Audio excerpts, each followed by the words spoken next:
According to local accounts, 200 riders can change the shape of a night. They ring a building like wind around a lantern, a living halo of hoof and shadow, and whatever is inside, wood, hay, a man's stubborn silence, suddenly feels impossibly small. That circle formed around Thaddius Bear Mallister's barn under a cold moon. Riders sat silent in the saddle, faces dark in the hollows of their hoods, the low thrum of drums rolling off the prairie like distant thunder. Spears glinted, horses shifted. Inside, a single kerosene lamp trembled on a wooden table. A bowl cooled where someone had eaten. A child's breath came quick and shallow on a pallet of straw. And on the threshold stood Bear, a broad-shouldered man with hands the color and callous of old rope, feeling the weight of 2 centuries of friction between the white settlements and the Comanche all at once. Why did 200 warriors ride out? The easy answer was the obvious one: a missing child, the daughter of Chief White Bull. When a chief's child goes wandering, whole bands mobilize. But that is the thin outline. The fuller answer is a line of small things: a bowl of stew, a broken bead, a scrap of cloth, a child's soft counting of numbers in the dark. Each an ordinary thing until it becomes proof. Mercy in the shape of a cowboy offering a crust of bread, unspooled into a crisis, and then, perhaps, into peace. We go back 24 hours. Bear's world was the flat, hard country east of the Pecos, a strip of stubborn land clinging to the horizon. He'd been alone so long neighbors called him more by habit than friendship. His house was set back from a creek that cut like a knife through the grass, a lean-to and barn and windmill. He rose with light. He mended barbed wire. He loved his animals more than talk. People said he was like the bear he got his nickname from: quiet, patient, and dangerous if backed into a corner. But he kept one hand soft, the part of him that couldn't let a thing suffer in front of him. That morning, the wind had a thin edge. Bear was riding the boundary when he saw a shape curled under the cottonwoods by the creek, small as a bundle of rags. At first he thought it a fawn, then a hand, the palm of a child, palm white and fissured. He dismounted slow. His horse's ears flicked. The girl didn't move at first. Her ribs showed under sun-bleached cloth. Her lips were cracked. Her hair hung in mats. Around her neck, half hidden beneath grime, was a necklace of beads, dark corn-colored seeds interspersed with bright glass beads, in a pattern Bear recognized from a dozen odd conversations at the mercantile. He had seen the beadwork on women who traded pelts, with a certain geometry only mothers and weavers could make. It was not quick proof, but it lodged like a thought. "Come on," he said, and his voice surprised him with gentleness. He didn't try to lift her at once. He set down a canteen and the bowl he carried, and he waited, watching the way her small chest rose and fell. She blinked, then reached with a thin hand for the bowl. The first spoonful went down like salvation. She ate with the focus of someone who had not thought of the future in some time, or maybe had almost given up on there being a future at all. Bear sat on the bank and let the creek do the rest. The sun, the dry cottonwood smell, the small noise of a world indifferent to either cruelty or heroics. He could have ridden on. Plenty of men would have. There were stories in these parts about broken treaties and killings, and the law's slow orbit. To shelter a Comanche child was to court suspicion. He thought of the sheriff, of Reverend Thomas at Sunday service, of how a band of young men on whiskey and grievance might judge the sight of a man with a child at his barn in the night. He thought also of his mother, a stern woman who had taught him to hand a hungry thing the last scrap on his plate. There was a stubbornness in him, some old livestockman's faith that the kind thing was the right thing, regardless of consequence. He made a bed for her in the loft of the barn, lining the floor with bales until the wooden boards were softer than the ground. He cut a strip from an old shirt to swaddle a raw ankle. He boiled broth and gave her pieces of salted beef. At dusk she slept. He set the beadwork where he could see it, wrapped in a kerchief, and he stared at it until stars rose. When he went into town the next morning, he ran into Deputy Jake Morrison and Cletus Hartwell at the feed store, 2 men who knew everyone's business because it was often more entertaining than their own. They smelled of cattle and tobacco. The talk was of cattle prices and the judge's new deputy. Then, with the easy transition of small towns, it turned to the missing girl. "White Bull's little one went absent since yesterday," Jake said, voice low. Been asking the council all morning. Folks say she slipped off before, but not like this. The chief's men are out looking. Bear's guts tightened. He didn't say anything. The beadwork on the bench of his cart pricked the inside of his pocket like guilt. He could have ridden straight back to the creek and claimed he'd found the child there and left her by the road. He could have gone to Reverend Thomas and told him what he'd done and let the preacher shoulder it. He could have done the sensible thing and buried himself in his fields until the world spun onward. Instead, he led the deputy outside and showed him the necklace.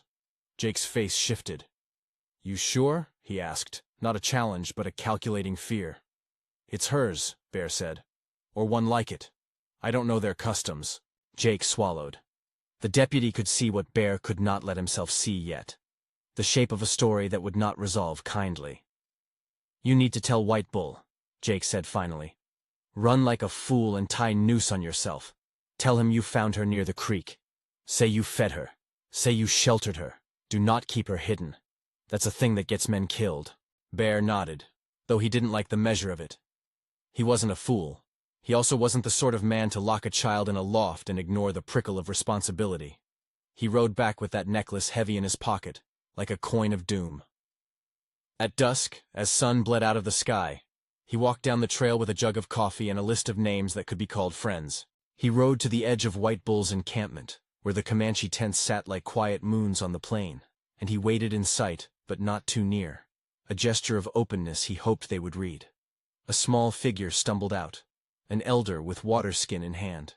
He watched Bear with the steady appraisal that only long-lived men have, a measuring of gait and eye, of clothes that came from trading posts, of a man's mouth when he was about to speak truth. Bear explained. He handed over the beadwork. He told of the creek and the bowl and the strip of fabric he had used to bind a scrape. White Bull himself was not in the circle. The messenger left and returned to the leader's lodge. The elder's eyes, layered like rings in a long tree, flicked to the horizon. "Bring her," he said finally, in translation from the elder's voice into the trader's rough English. "Bring the girl. Bring what you have." Bear knew there would be consequences, but he could not imagine the shape they would take. That night, he wrapped the girl in cleaner cloth, warmed her with whiskey-spiced broth, and mounted to walk with the elder. He had the practical thought of waiting until first star, of keeping shadows as cover. But the elder insisted otherwise, meaning to quicken the process, to avoid the gossip and the swollen chest of a town already readying for retribution. So Bear led the mare, and the girl slept in his arms, a small weight that rearranged everything. They arrived at White Bull's lodge in the dark. Lanterns hung at the poles, the smell of smoked meat and sun-dried grass about the place. A dozen faces turned. The child woke and blinked, then murmured in her language. White Bull came forward, solemn and grave. He looked at the child as a father does, who has been given a strange and unforeseen inheritance. He looked at the beads, at the tear in the cloth Bear had wrapped about the girl's wrist. White Bull's jaw moved, and the translation came through the elder's mouth. "It is my daughter's," said the elder. "She has been missing since yesterday. You say you found her?" Bear told it like he had lived it. Creek, the way she ate, the beads, the rag, the barn. He could feel eyes on him, young men tight with anger, elders with the weight of history. Among the Comanche there were faces that carried no hatred, only calculation. Bear watched the chief's look soften in a way that surprised him. White Bull asked for more details. Where exactly? How long? Any sign of violence? Bear answered plainly. That night, news moved faster than the cold. Warriors rode out. Scouts ran trails. By dawn the band had grown. Men who would be willing to die to call back a daughter rode like wind along the high grass. Whatever curiosity Bear had had about what would follow was drowned under a rising tide of dread. He returned to his ranch with the girl lingering in the mind like a chord that wouldn't resolve. Back home, Bear's neighbors arrived. Not with menace at first, but with a hard concern. Cletus Hartwell and Reverend Thomas paced the yard in morning light, talking about how the killing of cattle could be avenged 100 ways. The old reverend, who had baptized both cattle and men, spoke in low, confiding tones. "You did good feeding her," he said, with a look that insisted on the morality. "But the world will demand you to make up for it. This country is not kind to bridges." Bear didn't much answer. He had no desire to inflame a fight. He only had a sense that decisions were being made for him by the slow machines of rumor. He fed the girl again. She now sat at the table like someone borrowed from a more ordered world, eating with quiet gratitude and an alertness that hinted at intelligence beyond her years. He learned her smile, the look of a child who had forgotten the shape of being safe. That afternoon, a rider came in from town. "Chief White Bull's daughter is not found," he said, as if stating the weather. "They think it's last seen near where you were." His hand found the beadwork on Bear's mantle. "They'll not be content until they know the truth." Bear felt the world gutter into a single slit. Find her, prove she wasn't harmed, hand her over. But now he faced the moral fork. Take her straight to the chief and risk being accused of stealing, or hide her and guess at fate. He wanted to say, with the stubbornness of a man who had been alone long enough to know his own bones, "I saved a child. What else do you want me to do?" But of course men wanted things. Apologies, restitution, gestures that fit into Honor's ledger. When dusk fell, drums pulsed like animal breathing at the edge of hearing. The sound was not the frenzied pounding one hears in tales of charge and blood.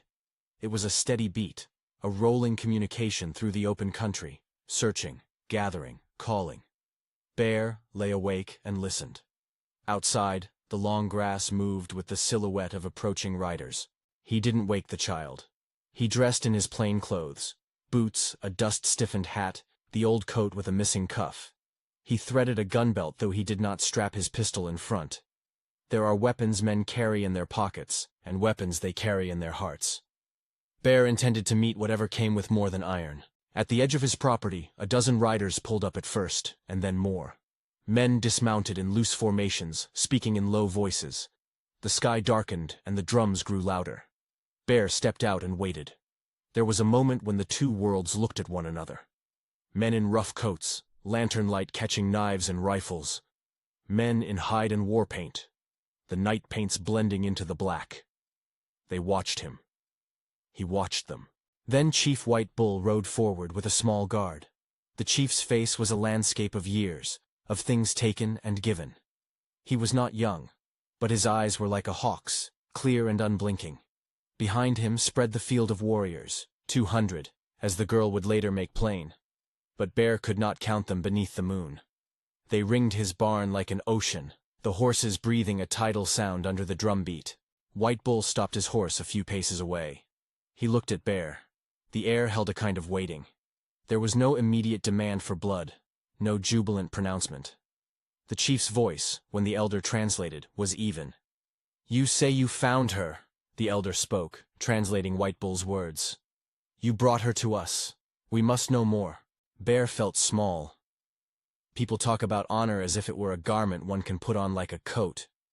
Here, honor was a knife that required a hand to hold, a decision to be made. He could have said anything. He found himself saying the truth. The creak, the bowl, the beadwork. He showed the strip of torn cloth he had used to bind the little girl's ankle, a rag that still bore a smear of dry blood. It was not much. It was something. A young warrior, broken arrow, stepped forward then, voice like a taut wire. He was a contrast to the chief, young, fierce in a way that edged toward recklessness. He demanded proof. The old ones had patience. Broken Arrow had a hunger. He spoke of sanctity, of a child's value, of the endless debts of life and the necessity of repayment when a child is taken. He wanted to hold someone to account. In cultures of honor, accusation is a necessary clearing of the air. White Bull raised his hand just slightly. The village watched the exchange with the concentration of people watching a hawk. "We will count," the chief said through the elder's voice. He asked the girl to stand. She had been quiet, observing, the thin line of a child whose eyes had already seen too much. At first she did not understand. Then, in halting English, she had learned from traders or the local school, she counted aloud. 1, 2, 3, until she reached 200 and held up small, pale fingers that made the number something physical in the light. 200 riders. 200 hearts bent toward one question. Why had they come? Not merely for retribution, but for the recovery of a daughter, a symbol of lineage and safety. When a child goes missing, it is not merely a family matter, it is the whole tribe's wound. Bear felt their eyes like embers pressed to his skin. White Bull looked at him again, measuring. The elder spoke of the girl's beadwork, of the torn cloth Bear had shown them. They were threads of confirmation but not yet proof of intent. Suspicion still had weight in the circle. A stolen child could be a lever for ransom. A hidden one could be the sign of a man with darker designs. "Prove it," said one of the young men under his breath. The sound carried like a small machine. "Prove it, or pay." Bear could have run. He could have hoisted the girl and taken to the hills. But men who run on impulse deserve whatever fate follows. He also knew running would be a confession of guilt in the old language of men. He did something else. He reached into his pocket and drew out a white scrap of cloth, the cuff of an old shirt he'd cut in the barn to bandage her wrist. It still had the dirt of his homestead, and a small tear that matched a rag of the girl's clothing he had noticed when she'd slept. A semicircle cut out near the hem. "It's torn where I fixed it," he said. "I used my shirt. I can show you where I sewed it. I can bring you to the place. I can tell you the tracks." He walked slowly to the edge of the ring and laid the scrap on a flat stone where lantern light could show it. Close up, the stitches were clumsy. The little girl's nails had a thin line of dirt. The beads at the neck were recognizable, a pattern with 3 bright beads set between dark ones, an arrangement Bear had seen before on a woman's shawl at market. These objects are the small bones of truth in stories like this, the material facts that ground the larger sentiment. A murmur moved through the warriors. Some faces relaxed, others tightened. Broken Arrow didn't relax. "Words," he said simply, meaning words can be cheap. Objects can be planted. White Bull's gaze hardened. He raised his hand in a signal for silence. The elder spoke again, now not merely a translator, but a mediator. "We must not lose the child. We must not lose our honor. We must see if the truth needs more looking." A tension built then, like the pressure before a thunderstorm. Men shifted in saddles. The girl's hand found Bear's roughened finger and squeezed it like a life preserver. He felt the smallness of that hand and all the enormity it could pull. He thought of the options: pay blood, pay money, take revenge, demand justice. He thought of a child's smile and the sound of the drums that had come like an ominous tide. White Bull scanned the circle and then, in a move that was more social than violent, called for a council. Not a quick, weaponized decision, but a gathering, a measured pause. The leaders from within his band would sit and speak, and the young men would be heard. It was, in its way, the most dangerous kind of truth: public deliberation. Here, accusations would be aired, and pride could be won or lost. The choice to call a council tempered the hot impulses of Broken Arrow, but also gave him a stage to press his point. Bear felt time compress. He had hoped for a conversation at dawn and got a trial by moonlight. The elder approached him and spoke in a tone that had no mockery, only the steady lines of someone who had navigated hard moments many times. "Tell us everything," he said through the translator. "We will listen. Do not hide pieces." He told them the hours as he had lived them, the woman in the creek, the way the girl's tooth had a chip that matched a story he had half heard from an old trading post, the small photograph in his breeches pocket of a woman who could have been no relation but looked like a face you might find at the market. He told them the way she counted and had smiled at a passing dog. He told them of his cut shirt and the careful stitches. He did not speak of fear. He spoke of facts like a man listing inventory. White Bull listened with his face calm like slow water. He made no pronouncement. Broken Arrow bared his teeth in a hard half-smile that meant he smelled advantage. The drums rolled on. Around the fire, some young men tossed embers and spit into the dark. Their hunger for a decisive action bristled like dry tinder. Each man there knew the old cycles. A missing child was a thing that could start feuds that lasted generations. Bear felt the weight of those cycles as if they were chains wrapped around his limbs. The girl suddenly tugged free of him and stood. Silence fell, not from decree, but because the child was a fulcrum. When a child speaks, people listen in a different way. She did not speak in the trading tongue at first. She looked at White Bull, at the faces that resembled family, then at Bear. In her small, strangled voice, she spoke in Comanche. Not a long speech, only a handful of words that landed like stones in clear water. The elder translated slowly, and he had to translate twice as the circle hunched, listening. "I walked," the girl said, translated. "I was hungry. He fed me. He gave me water. He put me to bed safe." A murmur, a movement. For a moment, truth hung in the air like smoke. A child saying "I walked" was simple enough, but innocence can slice through pretense. The young men's hands tightened on reins. Broken Arrow's face hardened in a way that suggested he heard deceit where others heard confession. The air shifted. White Bull looked at his daughter the way a father looks at a thing he has been waiting to find. For a heartbeat, the chief's features cracked in wonder and relief. But the night is a place of mixed decisions. Relief is not the same as forgiveness. There were those who still wanted clarity. How had she wandered? Had someone hurt her? Who was responsible? The elders saw the need for ceremony, some form of accounting that would not cheapen a precious child, nor let the elders be seen as weak. They lingered on one question like a fish on a hook. Why had a white man a child in his barn? Practical answers might be plausible. He found her. He fed her. But the proud and injured hearts wanted demonstration of intent. Bear found himself in the eye of a slow-moving storm. He produced the torn scrap again and the beadwork. He offered to take them to the creek where he found her, to show the tracks in the sand. He offered to answer any question.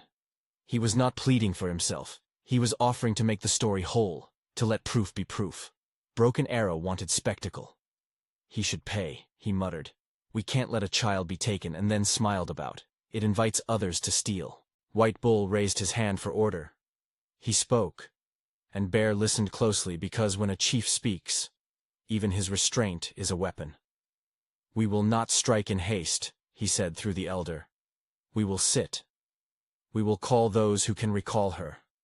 We will weigh what this man has put forward. We owe our child the truth. We owe ourselves our honor." The band shifted. Some mounted again, now less like a force readying for battle and more like guardians. The drums slowed their tempo and became a steady heartbeat under the stars. Bear's shoulders unclenched a fraction. He had bought at least time. Still, the presence of 200 men standing in the night was not a guarantor of mercy. It was a warning and a promise. Any misstep could tip the mood to a place where the law of the land isn't a thin line but a kindling. Bear felt the eyes of every young man in the ring. He felt the weight of the girl's small hand in his. He thought of his own childhood and how mercy had been taught to him by a woman who washed his cuts and left him a coin. He thought, too, of the shape of his own stubbornness. He would not bow where he thought he was in the right. He would not flee from a chance to speak the truth. The elder called for a council to be held in the morning at the neutral ground. Enough time for more elders to come. Enough time for men to sleep on what was a bitter and complicated thing. The drumbeat softened into a watchful cadence. Warriors unhooked their lassos and settled around fires, the embers sending off a delicate silver that hovered like a breath. White Bull left a guard to keep watch, and with the girl's reassurance that she would remain with them until morning, a fragile truce held for the night's last hours. Bear returned to his barn with the girl's hand still lightly in his, an anchor to reality, in a place where rumor and honor could warp into tragedy. He put the lamp back on the table and watched the flame for a long time. Outside, the riders made little fires, and the night was alive with small noises. He felt, oddly, like a man juggling a set of fragile plates, truth in one hand, peace in the other. He did not sleep well. His mind turned over the possible ways the morning might go. Elders reconciling, Broken Arrow pressing for blood, White Bull siding with mercy, the sheriff showing with legal demands, or nothing but a fresh outbreak of violence. Each possibility sharpened into a reality he had to meet. At the first thin light, people began to stir. Men who had been ready for a fight were now ready to reason. Or they were ready to remember. The girl ate a thin porridge as if she had been alive to the taste of kindness for the first time. She wrapped the necklace around her wrist and watched Bear with a look that was not fear, but a calculation of gratitude. As the sun rose and painted the plain in a pale gold, riders formed in small groups and headed toward a place the elders had chosen, a stretch of flat ground between the ranch and the Comanche tents, trees like sentries spaced in the middle distance. There, the council would meet where neither party could claim home advantage. It was a practical choice, and one that carried symbolism. Their talks would be held on ground meant to hold both the weight of offense and the chance of reconciliation. Bear rode slowly. The girl rode beside him on a small horse, her hands wrapped around the horn of the saddle as if clinging to a promise. Behind them, the men who would be his witnesses rode in a short, ragged line. Deputy Jake, Cletus Hartwell, Reverend Thomas, and a few other neighbors whose eyes were wide with the knowledge that this day's decision might be talked of for years. They met the Comanche at the chosen place. White Bull, in garments that spoke of his station without flashiness, sat at the head. Around him gathered men with long memories and young men with fresh grievances. The ground between the groups smelled of dust and the faint tartness of horse sweat. The girl's presence made the air tight with expectancy. The elders spoke first, drawing out the morning like a slow and careful thread. They asked for particulars. Where had she been found? What had been given? Were there any signs of abduction beyond wandering? Bear told them again, his words measured by the steepness of the stakes. The elder asked the girl if she remembered anything else. Names, a place, someone who may have been nearby. She shook her head. Then, slowly, with a child's deliberateness, she recounted the small things. A burned patch on a fence post, a trail of rabbit tracks near the creek, a laugh she remembered from somewhere she had walked. Those small things that feel absolutely useless at first became like steps on a trail that could lead to the truth. The elders compared details and murmured among themselves as anyone would when connecting dots. The beadwork pattern was discussed, the torn hem noted. Broken Arrow remained a low, dangerous constant at the edge. He mistrusted tidy answers. He wanted a demonstration of guilt and a payment to match. White Bull listened longer than most. He turned to the girl, and the circle hushed. He asked one question that hung like a decisive tide. Did anyone take you? Did anyone make you go? The girl's eyes met his. She shook her head with clarity. When he heard that, the chief's face altered in a way Bear had not seen before. Hard lines softened, and the tension around the mouth eased. For a second, something like relief moved through him. But White Bull did not leap to forgiveness. He folded his hands, considered the men there, and then spoke to Bear, through the elder. You say you gave food, the elder translated. You say you gave shelter. The child is alive. For that we are grateful. But you must take account. Truth must be shown. Honor must be satisfied. The phrase, honor must be satisfied, was not a legal decree. It was a cultural instrument, precise and brutal in its fairness. It meant that whatever judgment came would have to balance the injury done with the remedy given. It might be simple, food for food, or complicated, an oath, an exchange, a lasting promise. Bear felt the phrase like an old ledger's numbers settling. He swallowed. He had not come into this life to bargain with honor, but here it was, bending the world. The council deliberated. Words were spoken in measured tones, sometimes with the translator's cadence making the lines seem older than the utterances warranted. Men spoke of past raids, of stolen horses, of promises given and broken. They spoke of the girl as a life not to be gambled. Broken Arrow argued vehemently for an example. Let the white settlers see that when a child is taken, there will be consequences. Others argued for a gentler approach, a restored balance without resorting to blood. In those voices Bear heard the echo of fathers and sons, the same arguments pitched and traded across generations. At one point, when tempers climbed, the deputy put his hand on his holster without drawing it, a gesture that was a statement itself. Reverend Thomas muttered a prayer that was half sermon and half plea. The girl's face remained a still point in the storm. She had, somehow, more agency than any of the men allowed themselves to imagine. She watched faces, and her eyes grew hard in a way that suggested she understood more than the elders gave her credit for. After some time, White Bull called for a pause. He rose then and walked toward Bear. The chief's steps had the soft, inevitable weight of a man who had seen many harvests. He stopped a few paces away and looked directly at Bear. There was no accusation in his face now, only the gravity of responsibility. He took the torn scrap and turned it between his fingers, feeling the weave, the mend, the human touch. Then he looked up. We will not punish a man who gives life back to one of ours, the elder translated. But this is not a simple matter. The child is our child. We will hold a decision. We will listen to the young and the old, and the laws of our people. You will be in our keeping tonight while we search deeper. We will not lift our guards until the truth is clear. Bear opened his mouth to argue. He needed not to be held in custody. But the elder shook his head gently. This was not a humiliation. It was a measure of protection, and of the necessity of being within the fold while questions were answered. To be in their keeping meant being subject to their gaze and their law, but also being under the shelter of the band. It was a bargain of sorts. Bear felt the strange relief that comes when a terrible choice is made for you. He was relieved that they would not kill on the spot.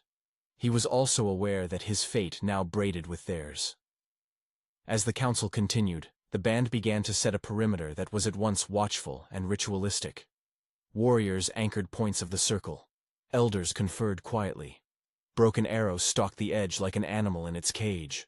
The girl sat between two elders and spoke in low tones to White Bull, her head bowed against his knee like a bird nestling. Bear saw the movement of emotion cross the chief's face, an unguarded softness that was almost the exact opposite of the night's earlier tension. By late afternoon, the council had not yet yielded a final verdict. Men were tired. Arguments had been made on both sides. Yet a current had shifted. The girl's presence and her testimony had placed a weight on the scales that even Broken Arrow could not ignore. It was not that he lacked reasons to act. It was that acting without the elder's compass could fracture the unity that kept them from ruin. Bear was asked to stay nearby, to be within reach. He agreed without pride. The girl's gratitude was a small warmth in him that deferred the cold of fear. He sat beneath an old cottonwood and watched warriors come and go like birds. He thought of the 200 who had arrived in the night, and of how quickly 200 men can be the difference between death and escort, between accusation and protection. As sunlight waned and the council's words slowed into a weary continuation, Bear allowed himself a thought he had buried in the first hours of this ordeal. There was a possibility, faint as a newborn reed, that this night could end not in blood, but with a pact. That the same 200 riders who had come with anger could be turned by truth, and by the testimony of a child into guardians, an escort home rather than a war party. He could imagine White Bull agreeing to a condition. Bear would be forgiven if he promised to honor and aid any member of the tribe in need. That seemed a reasonable bargain to Bear. It would be a small thing and a large thing. Ties stitched between two groups who had been taught to mistrust each other. But that was only a hope. The real decision, the real cliff, sat now in the leaning light, and men around the circle were beginning to look toward differences that could not be glossed. Broken Arrow refused the easy comfort of narrative. He wanted the drama of decisive action. The elders wanted more time. The girl wanted her father. And Bear wanted not a pact but a day when a child could be safe and a man could lay down his fear. As the last light thinned, a messenger came running from the encampment. More riders were on their way. A second group, friends of Broken Arrow, men who would not be content with mere words. The drums picked up again, with a staccato that unsettled like galloping rain. The tension that had loosened at midday tightened once more. Men shifted their positions. Faces shadowed. White Bull rose again, his form a silhouette against the low western sun. He signaled with a slow motion for quiet, and the circle contracted like a drawn net. He looked at Bear and the girl, and then over the heads of the men toward the far plain where dust columns rose with the new riders. The chief's voice, when the elder translated, was deliberate. "We will hold a night of council," the elder said. "We will not act rashly tonight because there are many eyes upon us, but we will prepare. We will ride in the morning to search anew. Tonight, we must decide if this matter needs the spear or the promise." A cold wind crept up then, and with it the sense that the hour for simple answers had passed. Bear felt as if he stood on the lip of a great change. For all his solitude, for all his roughness, he had stepped into a story bigger than himself. The girl's hand squeezed his. He looked down at the torn scrap still in his palm, the beadwork warm from being handled, and at the 200 mount silhouettes pressed along the rim. He realized then that their presence meant not only danger, but attention.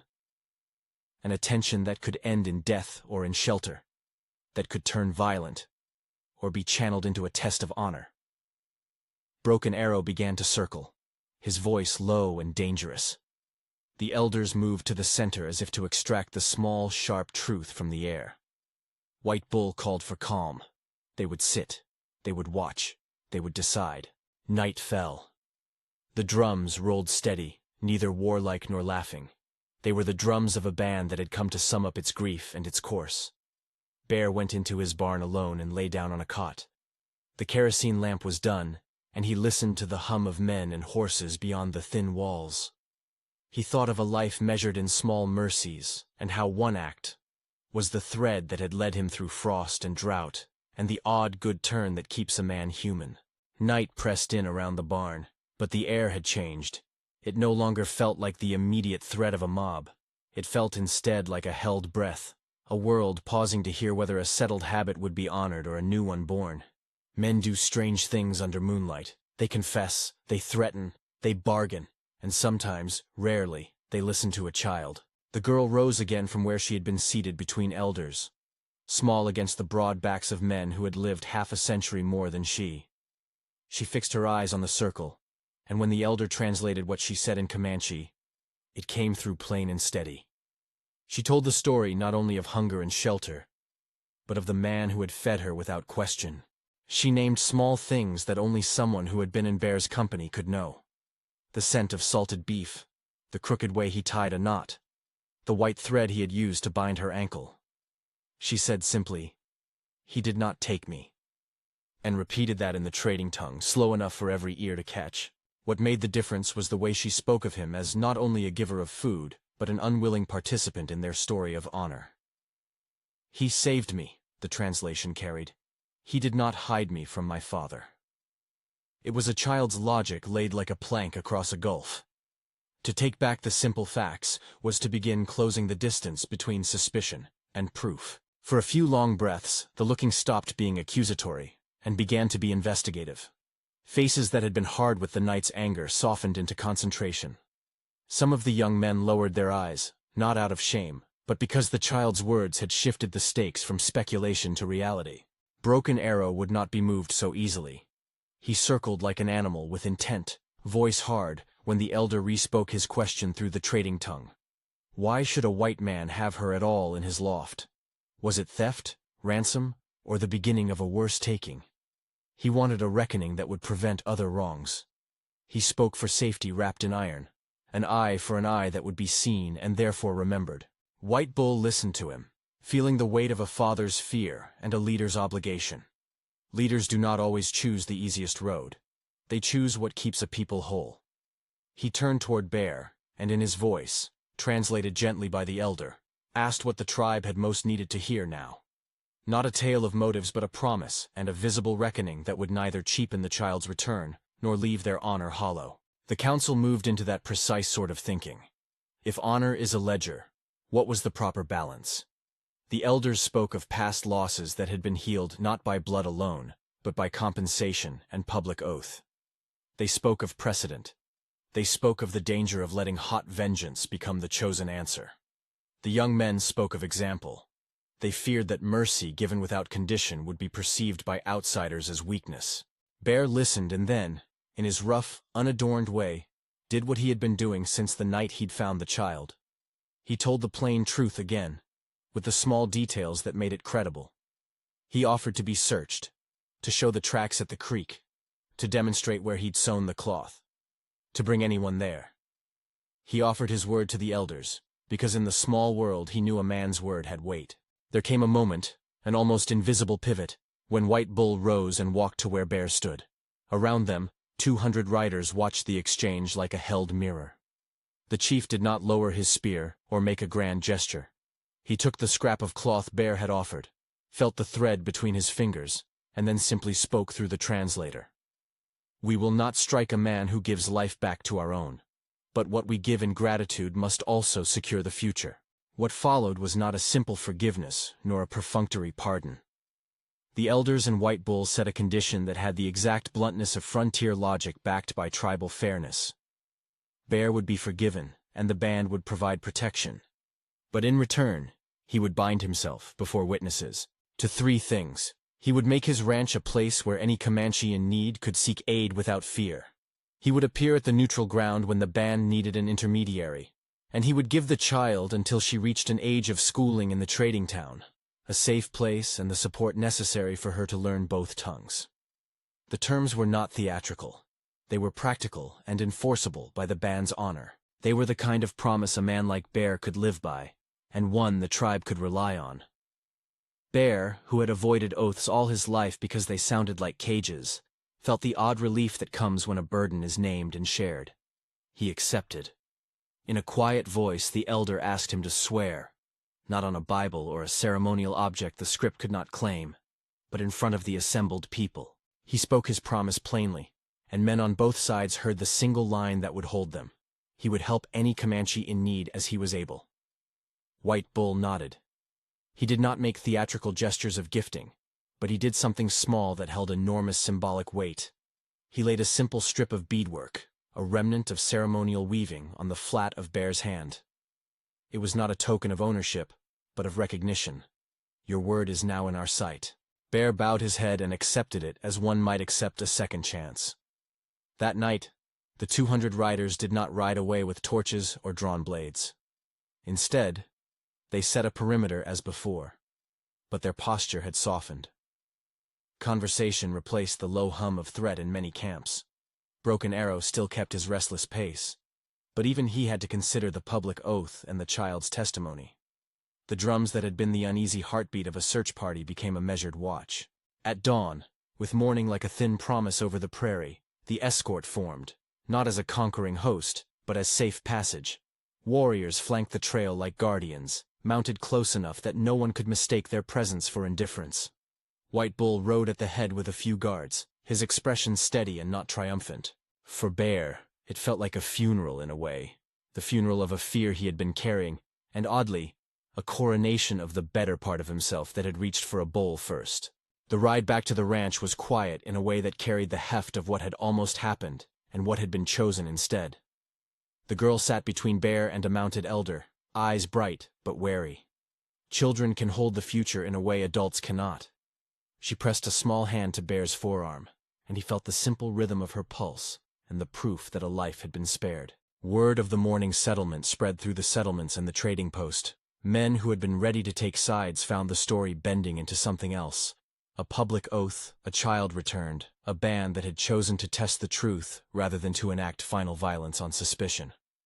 The sheriff and Reverend Thomas came quietly in the days that followed, not to reclaim authority, but to witness what had been decided in a manner neither could control nor fully understand.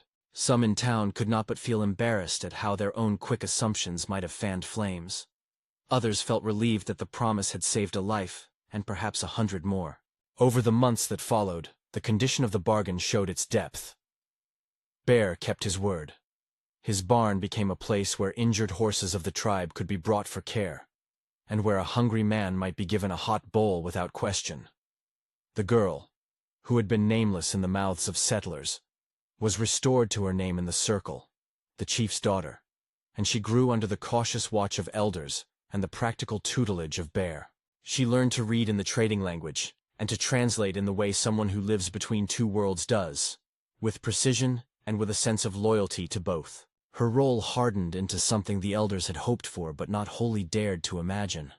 She became, in time, a voice at the neutral ground, small, quick with the memory of being saved, and unafraid to speak plainly to both camps. Her testimony in that one night had altered the course of events. Her work afterward shaped a living bridge between communities. Where before men had gnashed teeth at every rumor, there began to be meetings and small trade arrangements and a grudging respect that could, over time, become trust. Broken Arrow remained resolute but older in his thinking. The heat of youth cooled into a seasoning that allowed him to see the pragmatic benefits of peace. White Bull's band kept watch over the borderland and, in occasional years, met at Bear's ranch with provisions shared and minor disputes aired and mediated. The promise Bear had made was simple in its wording but profound in its effect. He had declared himself a neighbor to the tribe in the truest sense. Years lengthened into decades. Bear grew older as men do, his hands more knotted, his gait a little slower. The girl, whose face had once been a hollowed thing of hunger, became a woman whose speech eased tensions and whose presence at the neutral ground had the power to keep tempers cool. Bear watched the cycles of seasons from his porch. And when he told the story later, when he was an old man who smelled of tobacco and hay. He told it not as a boast, but as a simple accounting of what happens when a man chooses mercy in front of danger. When Bear died, years later, it was not in a blaze of frontier blood, but in the quiet way old men go, surrounded by a few neighbors, with the woman who had been the chief's daughter now, with her own children, and standing among the mourners. White Bull's band rode to the funeral not as a hostile host, but as a line of respect. They came with blankets and with small gifts, simple things that did not erase the past but acknowledged a shared present. The burial was not an end so much as a punctuation mark in a story that had been altered by a bowl of broth and an oath kept. So why did 200 warriors show up after one cowboy helped a starving native? The short answer, and the one the title names plainly, is this. They came because the child was Chief White Bull's daughter, and when a daughter goes missing, the whole band answers. They came to find their own, to demand truth, to hold their honor. The fuller answer moves beyond numbers into a chain of small certainties, a bead pattern noticed, a torn scrap matched, a child's clear voice stating what had happened, and a man's willingness to stand where honor could be tested. Those ordinary pieces, beads, cloth, testimony, a promise, assembled into a proof that could be witnessed and judged. What could have become a massacre became an escort because the child's testimony and the tangible evidence made the right verdict possible, and because leadership chose deliberation over rage. This is how legends bend toward mercy in this country. The presence of 200 men made the danger real, but their presence also made justice visible. Mercy could only travel as far as proof allowed it to. As the story goes, it was that narrow corridor, between a child's truth and a man's promise, that turned a war party into an honor guard. If this tale spoke to the part of you that loves Old West stories told at the firelight, there are more like it. Strange, quiet reckonings, where small things change big lives. Watch the next story on the screen and subscribe for more tales from the edge of law and heart, where every act of mercy can ripple wider than a man imagines.